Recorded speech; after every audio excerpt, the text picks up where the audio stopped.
કચ્છથી મહત્વના સમાચાર ભચાઉના વોદ પાસે અકસ્માત સર્જાયો છે। મિની બસ અને ટ્રેલર વચ્ચે આ અકસ્માતની ઘટના બની। અકસ્માત બાદ ભયંકર આગ ફાટી નીકળી, જેમાં 14 લોકોને બચાવી લેવામાં આવ્યા। ભચાઉ સામખિયાળી નેશનલ હાઈવે પર અકસ્માત સર્જાયો છે, ત્યારબાદ આગ ફાટી નીકળી હતી, જેમાં 14 લોકોને બચાવી લેવામાં આવ્યા હતા। જોકે ઘટના સ્થળે પોલીસની ટીમ પણ પહોંચી હતી, ફાયર બ્રિગેડની ટીમ પણ પહોંચી હતી। ભચાઉના ભૂત પાસે મિની બસ અને ટ્રેલર વચ્ચે આ ગમખ્વાર અકસ્માતનો બનાવ બન્યો હતો। અકસ્માત બાદ ભયંકર આગ ફાટી નીકળી। જીએસટીવીના એક્સક્લુઝિવ દ્રશ્યો આપ જોઈ રહ્યા છો। વધુ વાત કરીશું, સંવાદદાતા દાઉદ ફોનલાઈન પર જોડાયા છે।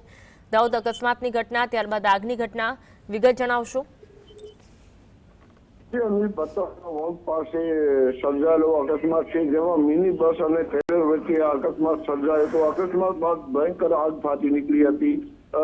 અકસ્માતમાં 14 લોકોને બચાવી લેવામાં આવ્યા છે, જ્યારે ભચાઉ સામખિયાળી નેશનલ હાઈવે છે ત્યાં આ અકસ્માત સર્જાયો હતો। અકસ્માતના કારણે મોડી રાતે ટ્રાફિક પર જામ થયો હતો, પણ ચમત્કારિક રીતે બસમાં બેઠેલા 14 લોકોને બચાવી લેવામાં આવ્યા છે। જી આભાર માહિતી આપવા માટે।